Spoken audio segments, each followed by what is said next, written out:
once I was able to heal that relationship with food, my body took a big breath. I was like, finally, you're listening to me. And my body settled in to like what my weight should be. A lot of times we're trying to make our bodies into something completely different, right? So you think about a shoe size. She talks about this.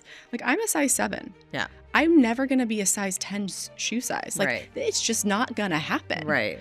So we're doing all of this shaming and feeling bad about size shoe 7, you know? And I think it's figuring that out for yourself, which can be so much easier for me to talk about than like the years of work I've had to do on being comfortable with my size 7 shoe. Megan Roup is the founder of the Sculpt Society, celebrity trainer, mother, and an entrepreneur. A former professional dancer, Megan created her method to make dance cardio more approachable and effective for everyday women, not just for trained dancers.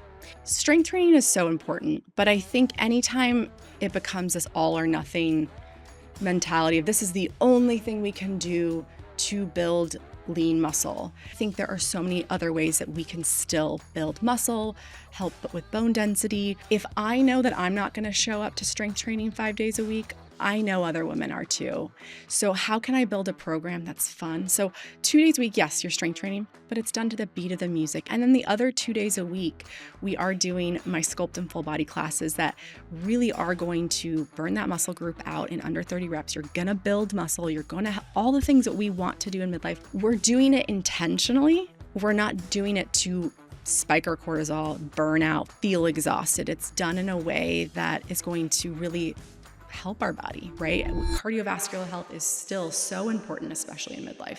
In recent coverage, she shared that the Sculpt Society has grown to more than 350,000 members globally and expanded to support women through different life stages, including prenatal, postpartum, and midlife women with programming around strength, mobility, pelvic floor, and symptom-based guidance.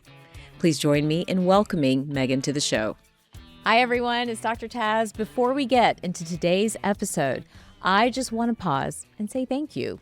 Your messages, your shares, your stories are the reason we make Whole Plus. Every conversation here is about connecting the science, the intuition, and everyday life together so you can feel more like yourself again. If you haven't already, hit that subscribe or follow button. It helps us reach more people who need this. All right, let's begin. All right, Megan, I am so excited you are on the show. Thank you for being here today. I'm so excited to be here. The Sculpt Society, I feel like, is now a legend. So many women talk about it. You know, we're going to get into what that is in just a moment. But my selfish motivation for bringing you on the show is as I've changed over time, right? I have had to come to the realization that what I do for movement also needs to change, right? I am forever a yoga and Pilates girl and love it and still try to do it on some sort of consistent basis. But, you know, had to realize that as my hormones are declining, things might have to move around a little bit. Tell us why you wanted Sculpt Society to enter this conversation around, you know, what we're calling midlife, which can be anywhere from your early 40s all the way through your mid 60s. Yeah. You know, what do you see happening to women and why did you really want to like start to address that? Yeah, I think something that's been so important to me as I've gone on with the Sculpt Society is I've also grown with the Sculpt Society. I launched this company when I was 30. I've, you know, got engaged, got married. I now have 2 kids. Wow. And yeah, I think each stage of my life, I was looking for something specific in fitness. And I really wanted to make sure if I was looking for something in fitness, a program for that stage of life, that I was really giving that to my community and my members. And so we now have a bridal program. We have a prenatal program and a postpartum program. Amazing. Yeah. And I just turned 40. Yeah. And Welcome. thank you. Yeah. Thank you. So far, so good. I'm loving 40, but I think I'm also, you know, getting inundated with information of what is to come with perimenopause and menopause. And I think I want to make sure I'm equipped with knowledge. And so I knew if I was feeling that way, my members and my community were. And we were already hearing that from a lot of our members. And so I wanted to really arm myself and my community with not only a workout program that they could follow to feel supported specifically for that stage of life, but also bring on experts like yourself. Yes, it's been so fun. Yes, to talk about nutrition, to talk about hormones, what's happening in your body, so that not only could I educate myself, but that my members felt armed with that education and that information, because there is so much just floating out in the ethers. And I just wanted to have one place, one container where they could come and feel like they were getting, you know, perimenopause and menopause education in one spot. In one place. I think that's such an important issue for women when I talk to them, is that they just feel really overwhelmed. There's information coming at them from 1,000 directions. Yep. They're told something and then they think that's the thing that they need to do for their particular bodies. And it can be absolutely overwhelming. I'm just curious though, as you've crossed into 40, have you noticed any changes just personally with yourself or with your community? What I are they think asking you? yeah, my community, absolutely. And I think because, like you said, there is so much misinformation or polarizing different thoughts on what we should be Mm-hmm. doing in midlife. And we were talking offline a little bit, but I think the big thing for me is, and I'm seeing this, I'm trying to educate myself and I'm seeing a lot of experts talk about what we should be doing in fitness for midlife. And Right. I am overwhelmed and I'm a fitness expert. Right. It feels like a lot of these experts, how they're talking about midlife, feels like we should be training for the Olympics. Who has time for that? And also, I think there are a lot of women who love to strength train with heavy, heavy weights. Right. I am not one of those people. I don't think I will ever enter a gym and be excited about lifting a 100-pound barbell. There are so many other ways that we can approach fitness to build lean muscle, to work on our bone density, pelvic floor health, all the things we're looking to do in midlife to support our hormones and our body and longevity, but done in a way that's accessible, that's realistic, that actually women can show up to consistently. And I think at the end of the day, that's what we need to be focusing on midlife, because I feel like a lot of the opinions feel really extreme, which is so funny because I feel like that's what I already went through in my 20s. Right. Why are we doing this It again? And feels it's like we're repeating so it. unrealistic because as women hit midlife, they're children, there are jobs and careers, there are partners, there are parents, there's Yeah, so many roles that we all yeah, play. And to think that we have to devote a couple hours a day, to this form of movement that's being prescribed and then feel wiped afterwards yeah, is simply not realistic. Now, one of the things I love about you, from what I understand about Sculpt Society, is that you really entered the space, the fitness space, to bring more joy yes, into movement. yes, Tell us a little bit about that. Like, how yeah, do we create movement, that's not punishing, yeah, that kind of is something we look forward to and we're excited yeah. about? I'm someone in my early 20s that really struggled with body image, and I think most women can relate to that at any age, really. I think I didn't understand how to move my body in a way that felt good for me. I was stuck at Crunch Gym on a treadmill, like Mm, hating every second, counting every calorie I was burning. And I think it wasn't until I discovered a way of moving my body that actually was fun and joyful that things were able to shift. And I was able to look at my body and movement in a different way. I started teaching fitness in New York while I was dancing professionally. mm. And I just really fell in love with how I could make an impact on another woman's life and show them how we can connect joy and movement together to build confidence and feel strong in our bodies. And so that really opened up my perspective on where my career could go because at the time I was dancing professionally in New Right. York. And I got really excited. I just felt like this was an opportunity for me to really show women that we can work out in a way that they get excited to work out. They don't dread it. It's not something that they have to spend hours doing. It's not going to burn you out. It's not going to leave you exhausted. There is a way that is sustainable and done in a way that just feels uplifting, builds your confidence, and leaves you feeling strong. Well, let's get into it then. Just for, let's start with women in midlife. Yeah. Although, and you and I have talked about this before, but I'm so passionate about all the stages because I'm even thinking about my teenage daughter, and I still feel like Yeah. she's in that mindset of counting calories. Yeah. Like, how much did she expend here and how much did she expend there? And not at that sort of place where, like, okay, I've had a really rough day. I didn't sleep well last night. Yeah. Maybe this is not the workout to do, right? Yeah.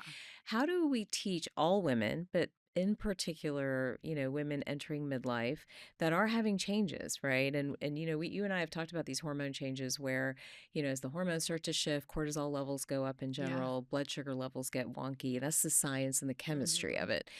But how do you shift your movement, without like maybe sticking your finger constantly in something that says, "Oh, your cortisol is here today," or "Your blood Yeah. sugar's over here today." Like, how do you start to really dial into that conversation with your body so that you can create a movement plan that is first of all fun, but secondly effective? Yeah, and I think that's something we were really mindful of when we created our midlife program. We actually tested the program on hundreds of our members before Mm-hmm. we put it out to really engage how they felt and get their feedback. And one thing was that, right? So having only one workout option for a day doesn't work, right? Because maybe you didn't get a great enough maybe you didn't sleep well last night and another person feels really energized. So every day within my midlife program, you have an option for a slower, more gentle class. And then you have an option for an intermediate advanced class that's going to be faster paced, a little more energetic for someone that maybe is feeling that way. So I think I'm constantly talking about it with my members of intuitively moving. How do you feel today? And I think it's something we don't ask ourselves, even with Mm-hmm. nutrition too. Like, what am I craving today? Right. What do I actually feel like? And I think if we can just start to pay attention to those signs, it also gives us the freedom to show up to a workout that doesn't have to be so intense, but it creates the habit because the consistency truly is sometimes the secret sauce when you have a well-programmed workout. It's just about showing up and being consistent Mm-hmm. and not also overwhelming my members or me. I don't have time for sometimes a 30-minute workout. Right. 30 minutes sometimes feels a lot.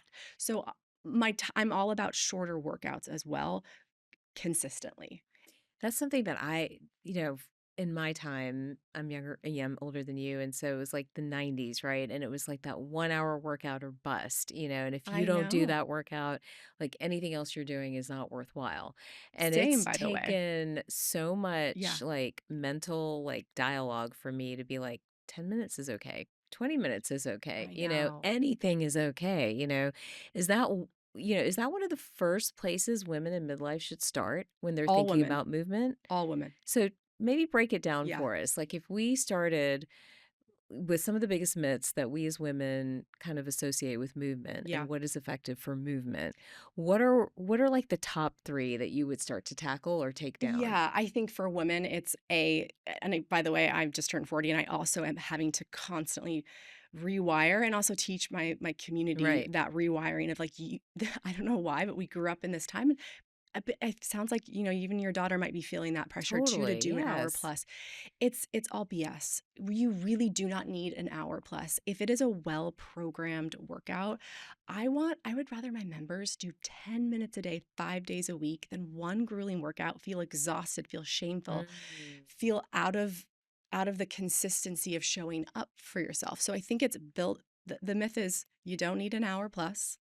You need shorter chunks of movement more consistently. I have a motto, commit to less Mm. so that you can show up more. That is on replay in my mind every morning when I want to Commit snooze. to less. Commit to a shorter workout more consistently. Again, the shift you're going to feel in a 5-10 minute workout is enough to impact how you're feeling in your body, your mental, emotional health, how you go into the rest of your day. And that truly makes an impact. Okay, but you've got the conventional community, whether it's the exercise physiologist or the Yes, physician, whoever. Okay, 5 to 10 they're minutes. going to roll their Well, eyes. I know. you like burn 5 calories. I know. What do you say to that?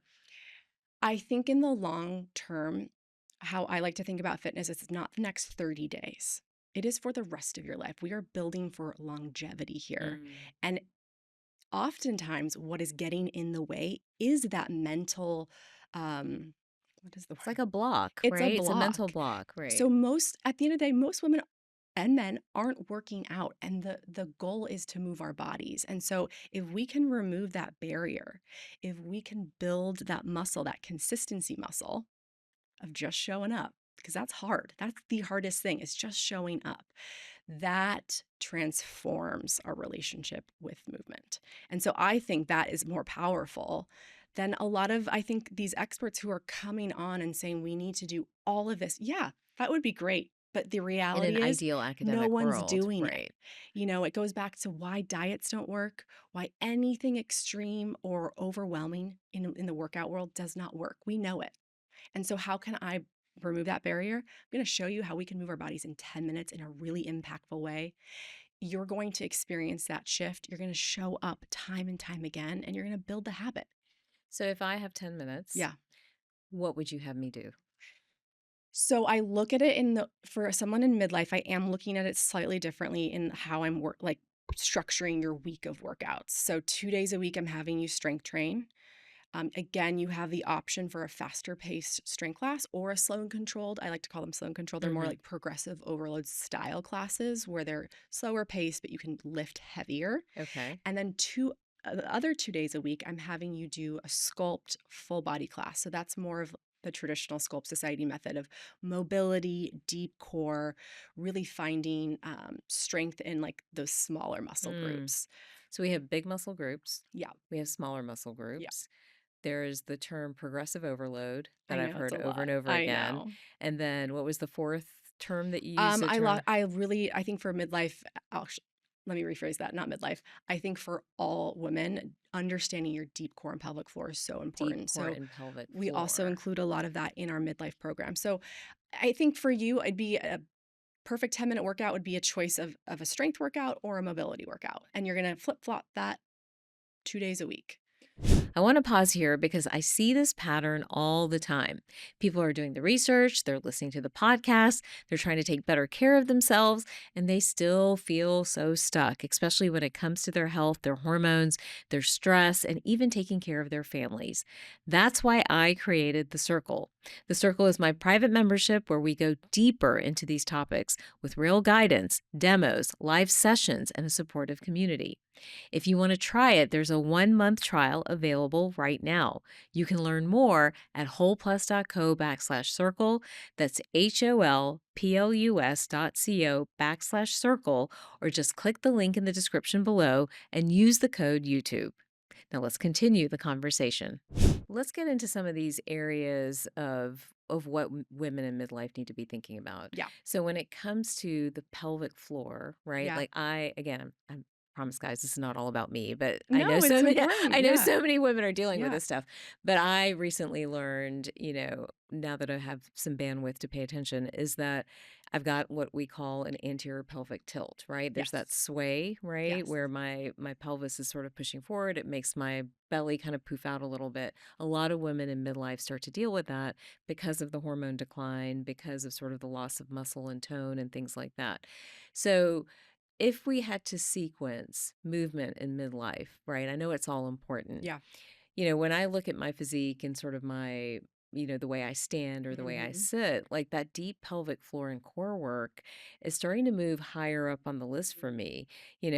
Is there a way we should prioritize where you're like, okay, I really want you to work on pelvic floor stuff. I Yeah. want you to work on your bigger muscle groups, Yeah. is there a way to kind of sift through these? Because again, I'm thinking about people getting all this knowledge coming in from everywhere and then trying to figure out where to start. I know it feels overwhelming. And Yeah. that's again why I think it's so important, whatever stage of life you're coming into, that you're following a program for that stage of life. So our midlife program takes the guesswork out of it for you. Mm-hmm. Again, we have decision fatigue. Let me take one more thing off of your plate. You show up, you pick the workout, you know that you're going to get strength training, mobility, pelvic floor work.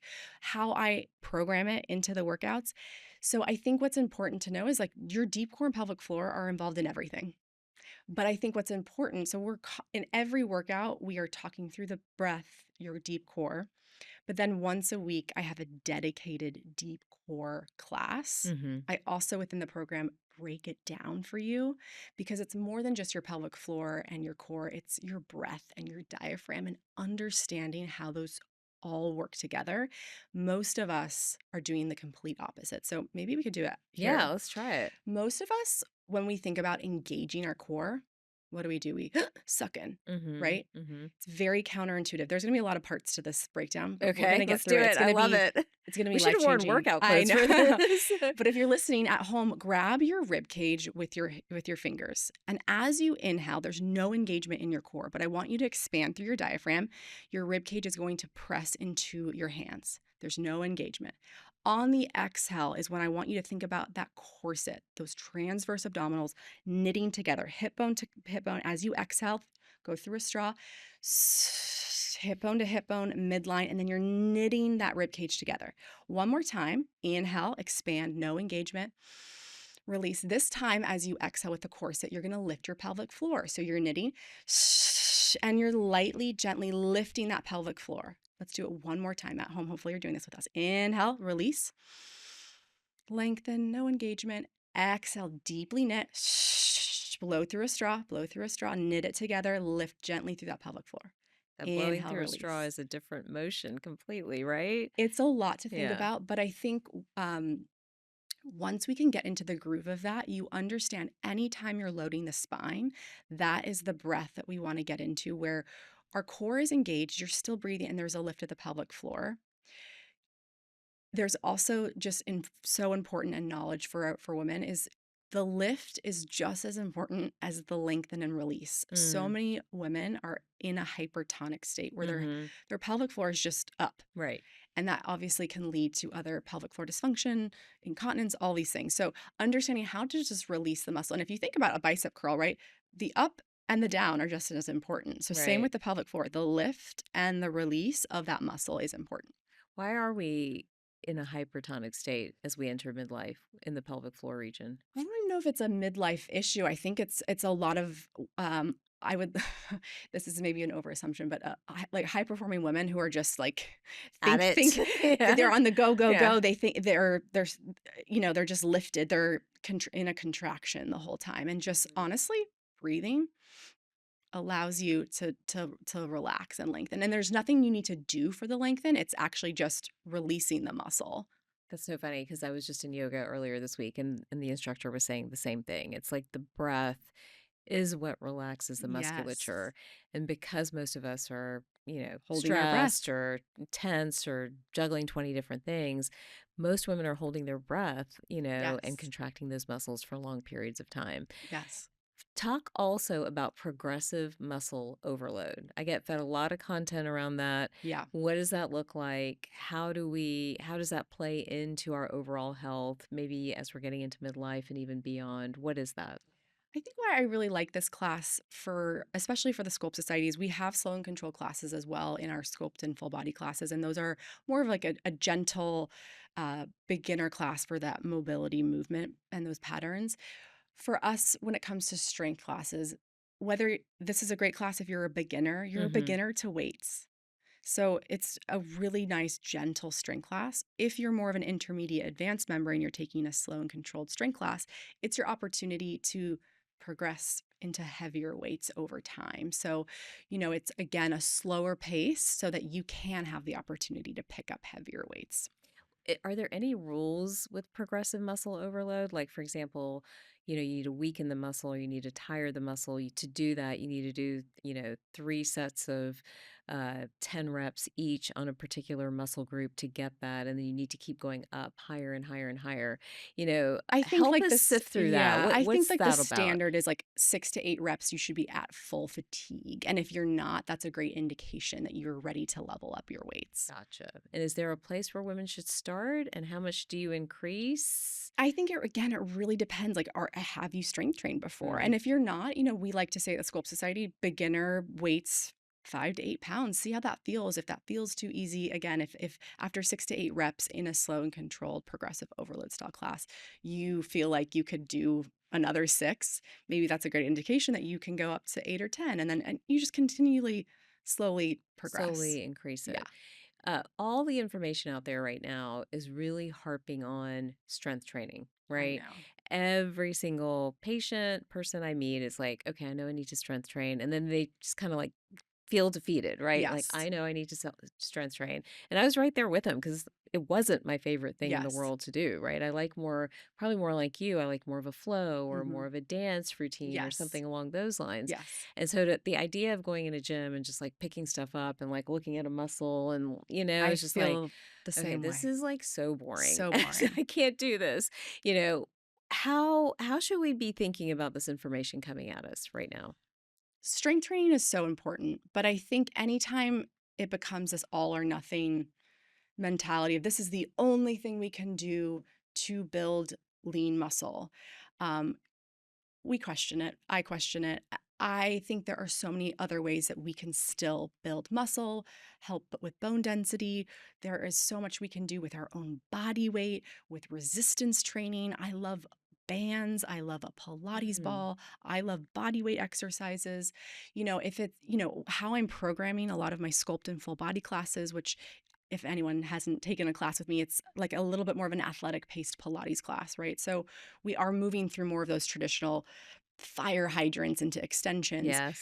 you still are fatiguing. I'm getting you a full muscle fatigue um, under 30 reps, and you can still build muscle that way. So I think I'm all about balance at the Sculpt Society. And again, if I know that I'm not going to show up to strength training 5 days a week, I know other women are too. So, how can I build a program that's fun? So, 2 days a week, yes, you're strength training, but it's done to the beat of the music. It's has that Sculpt Society Mm. energy to it. And then the other 2 days a week, we are doing my sculpt and full body classes that really are going to burn that muscle group out in under 30 reps. You're going to build muscle. You're going to all the things that we want to do in midlife, we can still do in those classes. And then we're also getting in cardio. That's something that we haven't touched on. I think Yes. Yeah. Let's talk about that because I feel like that's gotten a kind of a bad bad rap. rap. I I mean, I even know. have people saying, I've stopped my cardio. I only strength train. And I am here to say cardio is still really important. I think why it's gotten a bad rap is because we overdid it. Right. We got We drunk off did. cardio. We Yeah. thought we had to do an hour of cardio and we don't. So how I program cardio into the Sculpt Society strength and full body and sculpt classes is it's one song. So everything's done to the beat of the music. So we take one song and we do cardio. We elevate that heart rate. We get it into the zone we want it to. And then we get into functional exercises like lunges and squats and mobility work. So we're doing it intentionally. We're not doing it to spike our cortisol, burn out, feel exhausted. It's done in a way that is going to really help our body, right? Cardiovascular health is still so important, especially in midlife. Can you talk to us about the zones? Because again, have been a lot of podcasters and other experts and stuff, talking Yeah, about zone two cardio is the place to be, and I think someone hears that and they don't know what that is. So what is zone one, zone I two, zone three? know. What is all of this when it comes to cardio? I feel like that's one thing I don't feel like a super expert on. Oh, okay. Maybe we Don't worry. can I give it like my Sculpt study Give twist? it your give it your I think again, that's where information can feel overwhelming. Like I have to get my heart rate into zone 1, 2 or 3. I think it's just knowing that quick bursts of cardio that are going to get your heart rate out of that zone 1, right? And get it into a good zone for you because everyone's heart rate is a little bit right. different.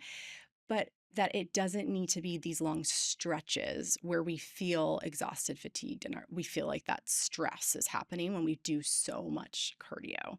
So I think it's just, again, tailoring it back, not overcomplicating it. You Right. don't need to do a ton of cardio. It just needs to be integrated into your routine in a way that can spike your heart rate for a short amount of time.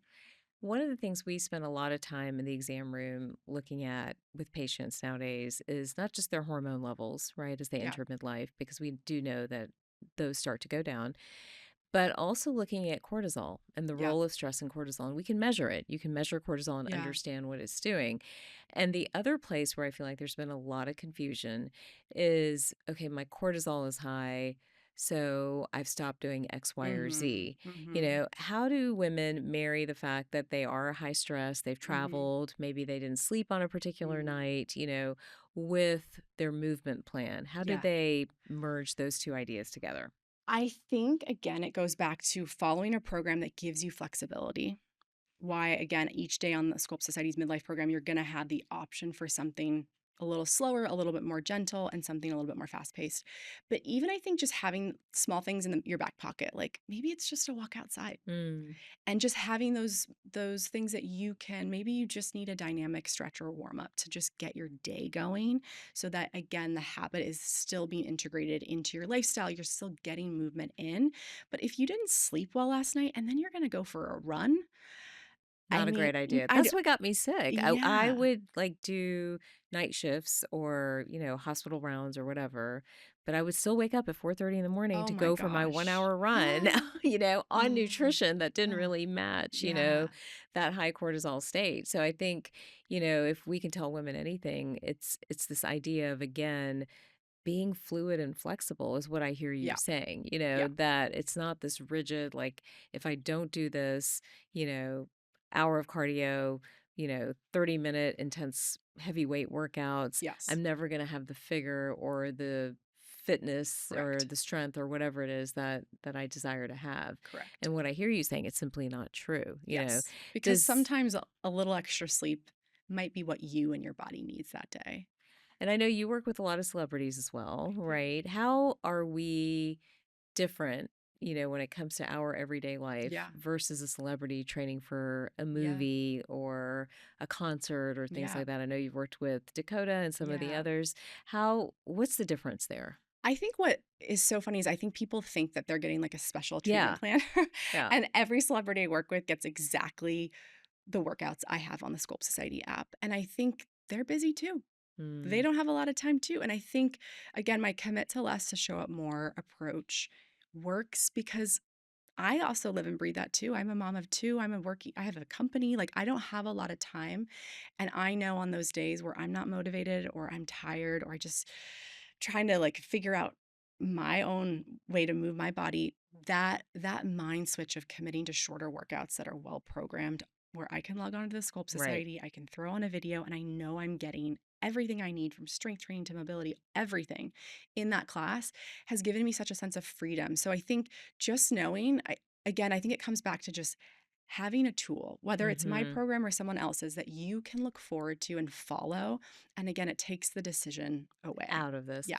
Okay, so let's say women are, listening to us today and they are ready to jump in and to really start to organize their brains around what movement needs to look like for them. Yeah. We know you have a program and lots of great resources there, but from just a philosophical standpoint, how do women start to dial into their own intelligence to understand, which lever of movement to pull Yeah. at a time? Like Yeah. what is like, is there a marker they could use? Is there something you've seen Mm. like that, like, hey, like if you wake up with an elevated heart rate, today might not be the day to do X, Y, or Z. Yeah. Like how do they start to Yeah. I think just simple, like tuning into yourself. How are you feeling today? If you didn't get a great sleep, if you're feeling exhausted, what are the three things you could do? It could be a walk outside. It could be a gentle sculpt or full body class. It could just be a deep core class. So you have those three things. And then if you wake up and you feel energized, you feel ready to go, you're either going to choose a strength class or you're going to choose a mobility sculpt and I full like body that. class. Do you think sleep is the determiner or the determinant of I think there's so much, as you yeah, know, like sleep, hydration, yeah. your outside stressors, just tuning in on like when you need to maybe push yourself, right? Because we can be stressed, but we know that exercise is such a great thing to do when we are stressed. But I do think sleep, how much sleep you got, is Is a important. big factor. Yeah. And then where do hormones fit? Where does inflammation fit?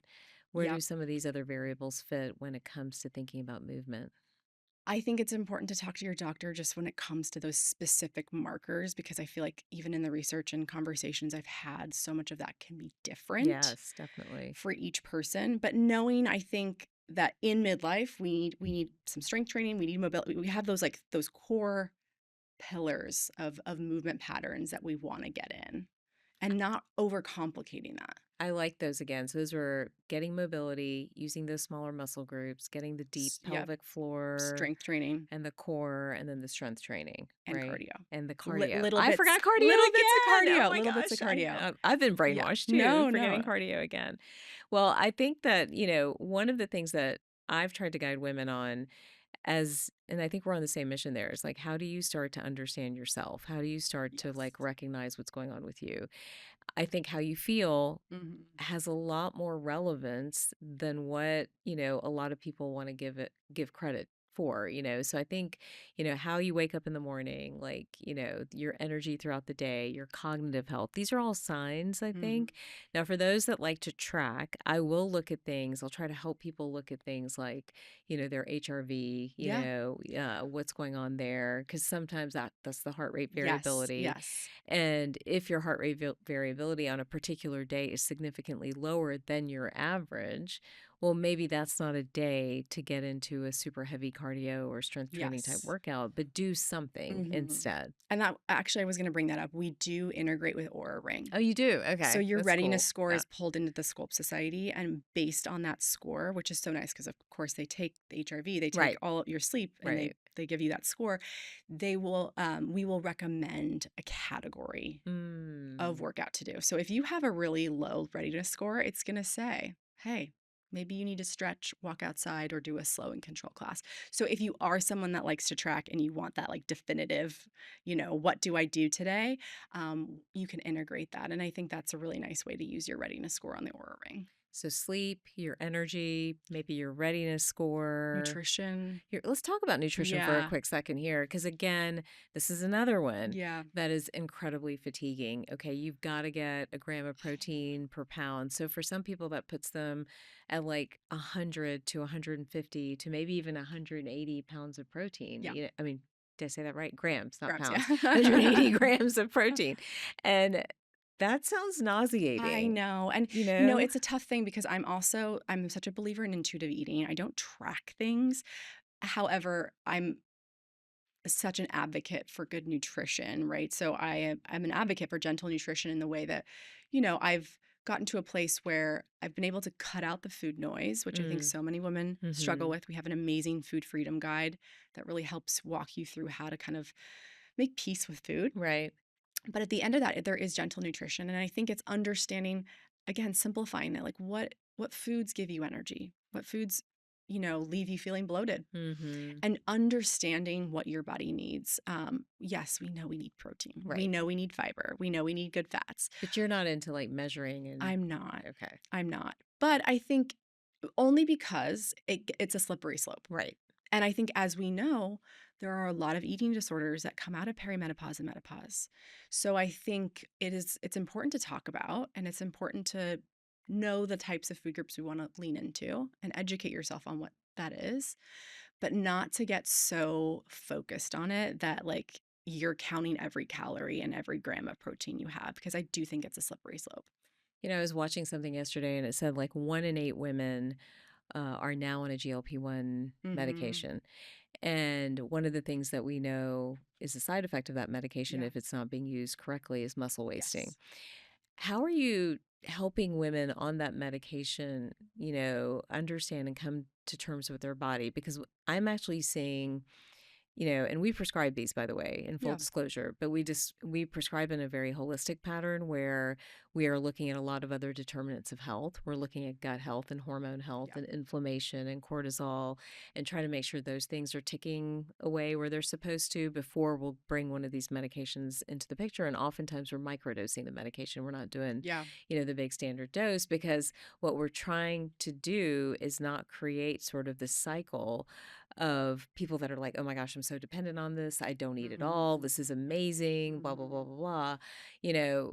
How are you teaching these women to move and rethink their nutrition, even Yeah. though they may be quote unquote thin? We don't do so. As far as our nutrition goes, we do have like we have beautiful recipes that are curated by a registered dietitian. Right. We don't do food guides. That's Hmm. something I just again feel, again, it's a slippery slope to tell someone this is What exactly to what you need eat, to right? eat. I think it more goes back to movement, and it doesn't matter if you're on a GLP-1 or not. To me, it's educating someone on how to work out consistently. It kind of goes back to, if you are on a GLP-1 and you feel like you don't have to work out because you're not as hungry, you're Right. not eating as Or much. you don't need to lose weight. A lot of women think they only need to work out to lose weight. Yeah.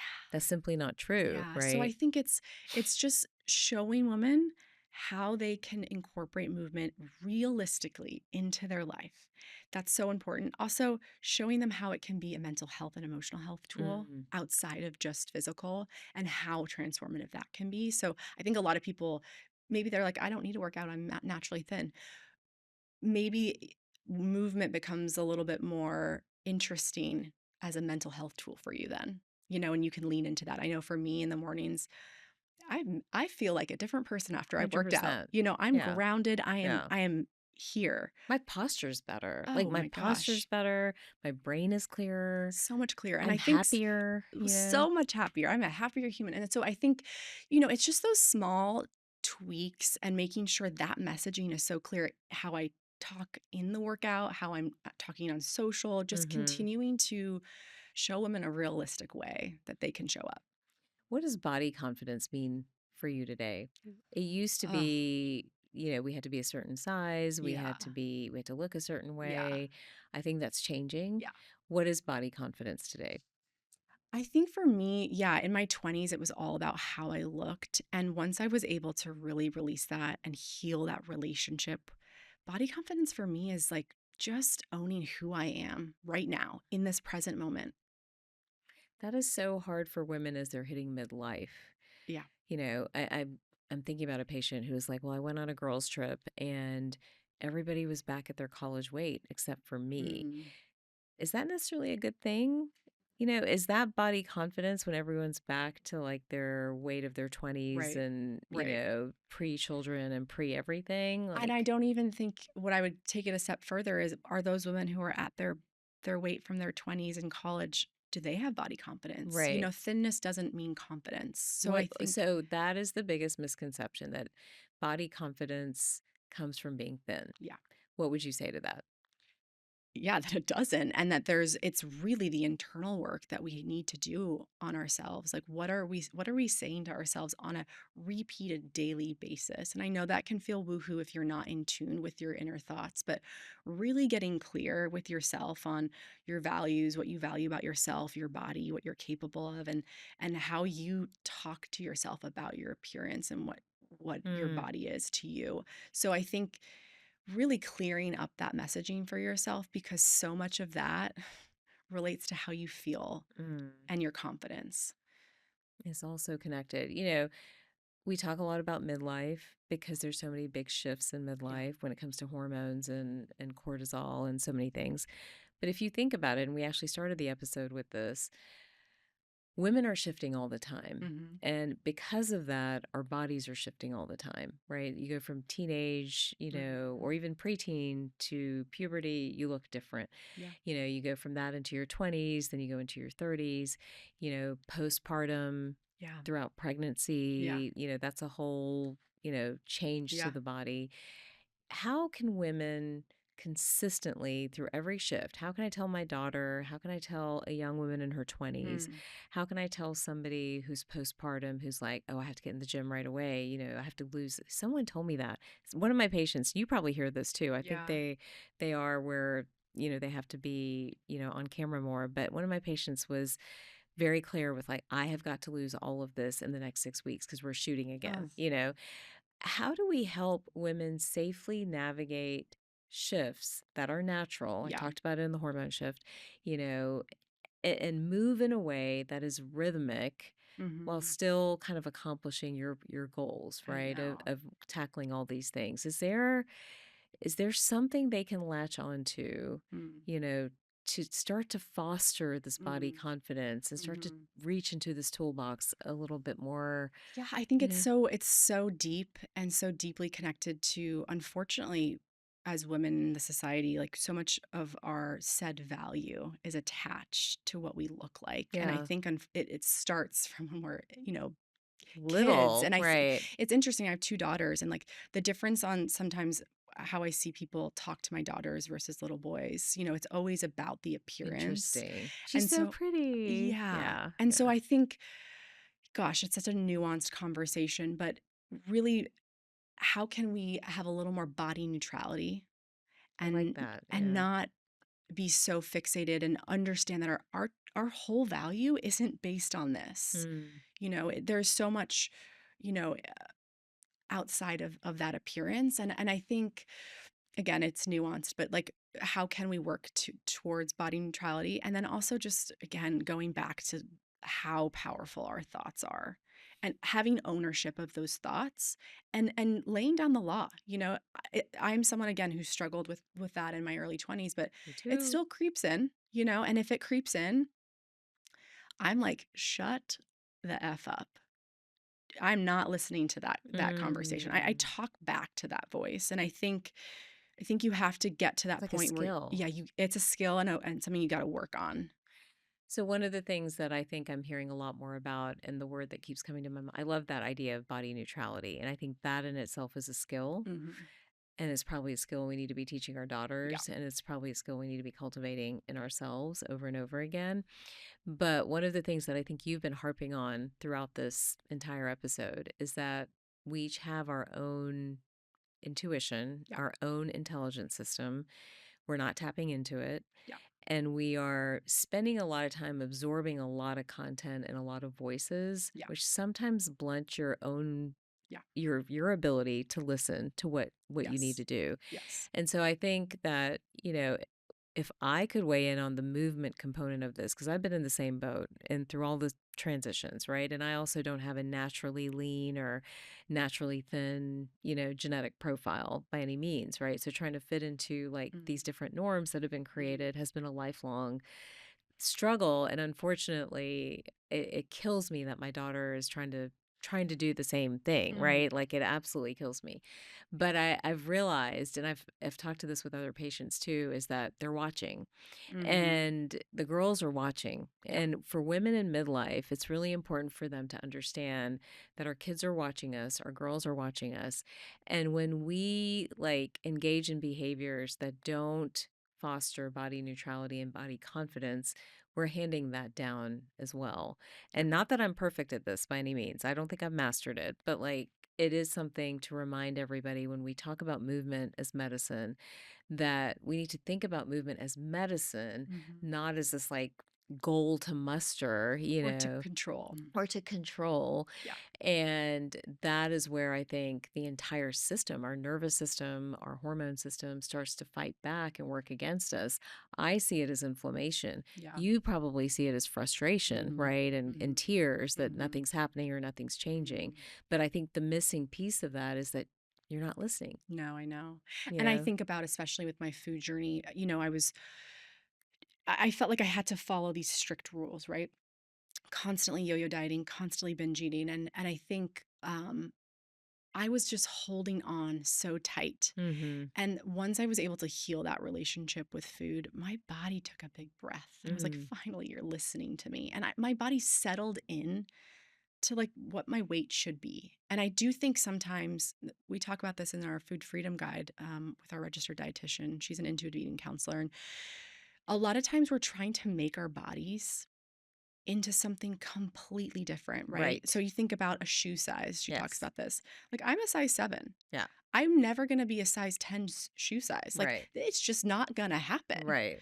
So we're doing all of this shaming and feeling bad about my size shoe 7, and Right. I think it's figuring that out for yourself, which can be so much easier for me to talk about than like the years of work I've had to do on being comfortable with my size 7 shoe. That's such a great point because I think people are like, "Oh, my waist needs to be here, Oh my and my gosh. hips need to be over No. here, and my arm circumference Yeah. needs to be wherever." And some of these things are just Yeah. you. Yeah. And instead think of how fit you are, Yes. right? Not what the measurements Yeah. are necessarily. What would you tell women as we wind down here? If you're a midlife woman, actually I want to do this for all women. Yeah. Let's break it down. What would you tell teen girls and women in their 20s Ooh, about movement. about movement? I mean, the Sculpt Society was truly born out of this is the workout in the community I wanted in my 20s. A place that's not triggering, a place that Mm, celebrates your body where you are at, joyful, fun. I think I know for me, when I got to college, I felt, you go through high school, you're in hmm. sports. For me, I was on a dance team, I was Right. dancing. And then all of a sudden it stops. And I think a lot of people lose their way on what to do from a movement practice because for so long they were with a team or Right. doing something. Right. So I think it's helping educate women on how we can move in a way that again feels enjoyable, like it did in high school or in That's such a a good team point because sport. I think when the sports stop and You're like, well, all of what am that I supposed stops, to it's like, do? okay, that was my identity. What do I do Yes. now? Yeah. What about women in their mid to late 20s, maybe before they're really thinking about getting pregnant? Yeah, I think again, starting to just tune into your cycle, your energy levels, how you're feeling in your luteal phase and all of those things. So I think, we actually put together a cycle syncing program. I think it's just starting to really just understand your body and what it's craving. And starting to follow again, I think as you enter these specific life Hmm. stages, finding programming that like really can support you because I think no matter what stage of life, it can feel lonely and you can feel frustrated and you can feel overwhelmed. But when you can take that away and just get clarity, That And helps it you. just helps you. I know in Chinese and Ayurvedic medicine, which I've studied, and there are other systems of medicine that believe this too. They're very prescriptive about movement, Mhm. and they will say that, when you're in your luteal phase, Mhm. as that progesterone level's going down, those are times to not do Mhm. anything aggressive. Yeah. Those are times to like walk or Yeah. swim. So like they would have women track, and Mhm. be very clear on the level of exertion. They called it chi or prana or those Yeah. type of things. But what is the level of exertion, that is really justified at this time? And they would time it and match it to a woman's Yeah. cycle. Yeah. All right, what about a woman who is postpartum? What should she be thinking about when it comes to movement? Yeah. I think something that's huge, very, very important to me with postpartum is actually educating women not to wait until their 6 to 8 week checkup Hmm. to work out. Now, when I say this, I mean, yes, wait to work out at 6 to 8 weeks once you're cleared. But once you've gotten home from the hospital, those 0 to 8 weeks, if you have delivered vaginally, you can start to incorporate breath work and pelvic floor work. Basically, what we had done Right, earlier on, right. Uh-huh. I do that in a program, and it's I think just not talked about. Yeah. My OB didn't mention a single thing No. to me about pelvic floor and breath work and 360 breathing. So, something I'm really trying to help educate postpartum women is this is going to help you recover faster. It's not about bouncing back, recover from something major that just Hmm. happened to your body. So those early weeks I think are so important. If you're a C-section mama, I always say wait 2 to 3 weeks or a bit longer until you're feeling good to start pelvic floor and 360 breathing. But that I think was super important to me. And then starting slow. If you are postpartum, I do not want you to go back to your boot camp class the Right. next day after you've been Right. cleared by your Right. doctor. Right. It is so important that you lay down the foundation of strength, and really progressing each week. And so again, following a program, I know I've Right. said this a million times, Right. but something that like really can hold your hand through such a And major walk you life through the moment. Yeah. steps. Yeah, I think that's so important. Yeah. And then lastly, we've talked a lot about midlife women, and kind of what they need to be thinking about, paying attention to their energy, to Yeah. how they feel in the morning, being a little bit more tapped in, really breaking that myth of you have to just strength train or you Yeah. have to just do the 1 hour workout. Are there any other traps that you see midlife women fall into? I think it's also the cardio of just like the all or nothing mentality with Yeah. cardio in midlife, just remembering that cardio is still important, whether it is a walk outside with a weighted vest, because I know there are a lot of midlife women who don't want to jump because we have our quick dance cardio moments Mm-hmm. that I think can feel intimidating. If that's not something you want to do, you can still get outside and get your heart rate up with a brisk walk, but to not eliminate cardio from your routine. And lastly, and I don't know if you work with women who are sort of going post menopause, what should they be thinking of? Same. It's the same as our midlife program. So our midlife program really covers perimenopause and menopause, which Hmm. postmenopausal is that combo of strength training, mobility, and deep core. Amazing. Yeah. Well, I love the fact that you are working hard Thank you. to debunk a lot of what we are seeing over and over again, which at the end of the day, nothing should be so hard. Movement is medicine. Yeah. There are many forms of medicine. Movement is one of them. Makes a difference with everything from your breath to your nervous system to something like muscle mass. But I love that, we should be body neutral Yeah. so that we can truly tap into what we actually need to be doing. I almost wish Yes. there was like a boot camp on that, how M- to be body neutral, My food freedom guide really taps Yeah. into that. And I will say too, I think, my message to women is if you don't want to push a sled or That's a or good or analogy. Yeah. barbell 100 pounds, there are still other ways that we can lean into to lean muscle and longevity and making sure our bodies feel strong through midlife. I love that. All right. My last question. Actually, two questions. First of all, if someone does want to jump into this, they do want to do your program, where can they find you? Yes, the sculptsociety.com. In fact, you can use code Taz. TAZ25, which will get you a free week and 25% off your first 2 months. And it gives you access to all of our programs, including, of course, our midlife program. And my last question, I ask everybody this: Yes. what makes you whole?